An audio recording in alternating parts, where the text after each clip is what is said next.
Mamen, isa na namang napakasarap na ulam, mamen. Pero, napakadali lutuin, mamen, for today's video. Kasi nga, nag-crave kami mag-asawa sa sinigang.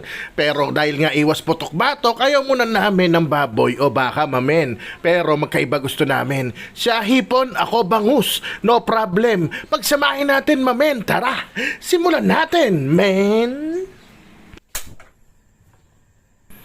Ayun na nga, mamen. O, tira tayo ng sinigang na bangus, sinigang na hipon. Walang problema, napakadali, simpleng-simple. Kayang-kaya nyo tirahin to, mamen. Ayan, sinimulan ko sa wok na yan. Shoutout nga pala sa kapatid ko. Binigay nila sa akin yan. Thank you so much. I love you, mama. Chup-chup. Ayan, nilagyan ko ng criminal water, mamen.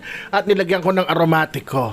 Sibuyas at kamatis, mamen. Ang gusto ko sa sinigang na ganito, yung talagang durog na durog yung kamatis, mamen. Yung talagang lumalasa sa sabaw at kumukulay, mamen. Siyempre, pakuluan natin yan na medyo matagal, mga 5 minutes, para talagang lalong lumabas ang kanilang lasa dyan sa sabaw natin, lalo na yung sibuyas. Mamen, ayan, tignan nyo naman, di ba, nag-iba kagad yung kulay ng sabaw, mamen.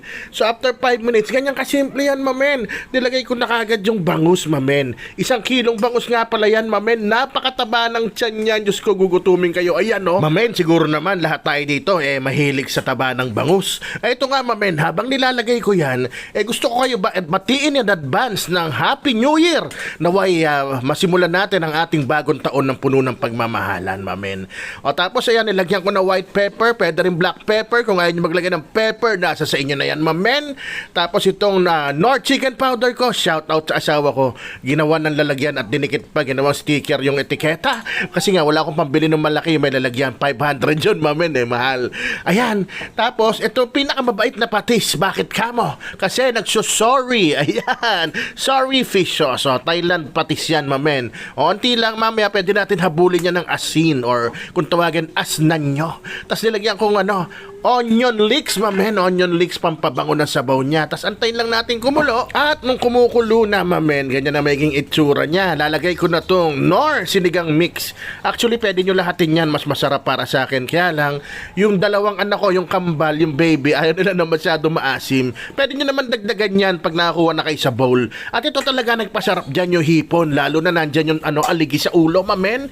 Tapos lagay na natin yung mga gulay. Sigarilyas, okra, at siling green, mamen. Ayun. O, tapos ilubog-lubog lang natin yan, mamen. At kung nandyan ka pa, nanonood ka pa, baka pwede naman paki-like and share ng video natin, mamen. Paki-follow na rin yung page, mamen.